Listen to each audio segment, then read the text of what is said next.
అందరికీ నమస్కారం. నా పేరు కనమంతరెడ్డి శ్రీదేవిరెడ్డి. మళ్ళొక్కసారి మహిళా బిల్లు వీగిపోయింది. మహిళలకి 30 ఏండ్ల కళ ఒక తరం వెళ్ళిపోయింది, రెండో తరం కూడా పోతుందేమో. ఎందుకని ఈ వివక్ష? మహిళలు సమర్థులు కారా? ఎందుకని కాంగ్రెస్ అడుగడుగున మహిళలకు ఇబ్బంది పెడుతుంది? అంటే ప్రియాంక గాంధీ చెప్పినట్టు మోతీలాల్ నెహ్రూ, ఇందిరాగాంధీ, ఇలా ఎన్నో పేర్లు వాళ్ళ కుటుంబం పేర్లని చెప్పారు. వాళ్ళ టైంలో పెట్టారని వీగిపోయిందని, సహకరించలేదండి, దానికి ఎవరు కారణమని. ఈరోజు ఇంకో పార్టీ పెట్టింది కదా, బీజేపీ పెట్టింది కదా. మీకు చిత్తశుద్ధి ఉంటే మీ వంతు మీరు చెయ్యాలి కదా. మీరు యాజ్ అ ఉమెన్ కదా, ముఖ్యంగా మీ కుటుంబంలో మీరు చెప్పే పేర్లలో ఇందిరాగాంధీ ఉన్నారు, మీరు ఉన్నారు, సోనియా గాంధీ ఉన్నారు. ఎందుకని దానికోసం ఒక్క అడుగు ముందుకే లేకపోయారు? మీరు మహిళలు కాదా? అంటే మీకొస్తే సరిపోతుందా? వేరే వాళ్ళకి రావద్దా? అంటే ఎవరున్నా, ఇప్పుడు తమిళనాడు ఆమె ఒక మహిళ ఉంది, ఆమె ఎందుకు ముందు రాదు? తెలంగాణలో కవిత ఉన్నారు, ఎందుకు ముందుకు రారు? ప్రతి చోట ఒక మహిళ ఉంది, రిప్రజెంట్ చేస్తున్నారు. అఖిలేష్ యాదవ్ ఉన్నారు, వాళ్ళ వైఫ్ ఒక ఎంపీగా లేరా? అంటే వాళ్ళ కుటుంబాలు ఉంటే సరిపోతాయా? సాటి మహిళల పైకి రాకూడదా? అంటే రాజకీయ రంగంలో మీ కుటుంబాలు మాత్రమే ఉండాలనా? సాటి మహిళలకు అవకాశం ఇవ్వరా? అంటే గ్రౌండ్ లెవెల్లో ఇస్తున్నారు. ఎమ్మెల్యే ఎంపీ స్థానానికి వచ్చేసరికి మీరు అడ్డుపడుతున్నారు. ఎందుకు? మగవాళ్ళు అడ్డుపడుతున్నారని అందరికీ తెలుసు. ఆడవాళ్లుగా మీరెందుకు? మీ కర్తవ్యం ఏమిటి? పార్టీలకు అతీతంగా రావాల్సింది ఎందుకు రాలేకపోతున్నారు? మహిళే శత్రువా? ఇది మళ్ళొక్కసారి అవుతుందా? ఏమైంది? కాంగ్రెస్ 30 ఏండ్ల నుంచి పెట్టి కూడా పెట్టలేదు. మనసులో ఉంటే రావద్దు, మహిళలకి రావద్దు.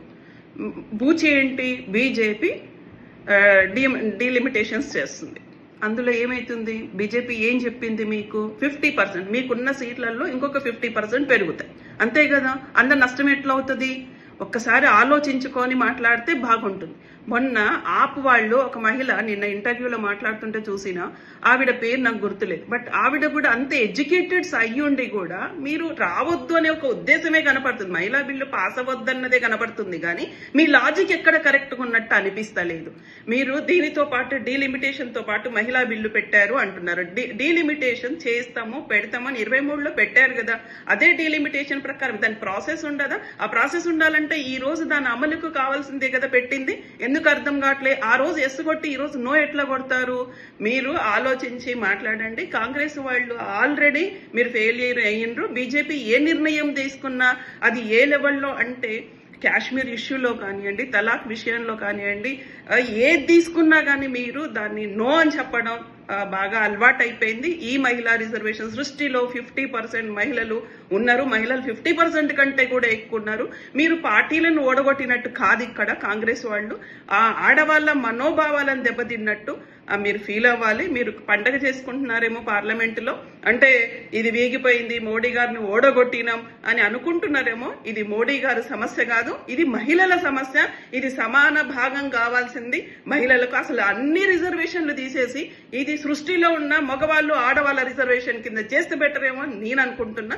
ఎవరు అంటే మీరు మామూలుగా సహకరించి ఉంటే మోడీ గారికి పేరు వస్తుందేమో అని భయపడ్డారు. కానీ ఇక్కడ కావాల్సింది మోడీ గారు కాదు, ఆయన ఓడిపోవడం కాదు, మహిళలుగా మేము ఓడిపోయినామని మేము ఫీల్ అవుతున్నాం. ప్రతి ఒక్క మహిళ ఫీల్ అవుతుందో, అది ఏ పార్టీకి సంబంధించిన వాళ్ళైనా. ఎంత పోస్ట్ చేసి ఎంత మాట్లాడినరో పార్లమెంటులో, మహిళలుగా మీకు ఎక్కడ అధికారం ఇచ్చినా మగవాళ్ళు చెప్పినట్టే విన్నట్టున్నారు. కానీ సొంత ఐడియాలజీగా ఇది మన సమాజంలో ఉన్న మహిళల గురించి అని మాత్రం మహిళలు కూడా ఆలోచించలేదు. కాంగ్రెస్ ఏదైతే ఆలోచన చేసిందో దాంట్లో అందరూ భాగమైపోతున్నారని మళ్ళొక్కసారి రుజువైంది. ఎన్నేళ్లు గడిచిన ఈ కాంగ్రెస్ అనేది ఉంటే గనక ఏ మహిళలే కాదు, యూత్కే కాదు, ఎక్కడ న్యాయం జరగదు. దేశ ఆలోచనలు, దేశ సంస్కృతులు, దేశ పద్ధతులు ఏవి కూడా రక్షణలో ఉండవు. మళ్ళొక్కసారి నిరూపితమైంది. జై భారత్.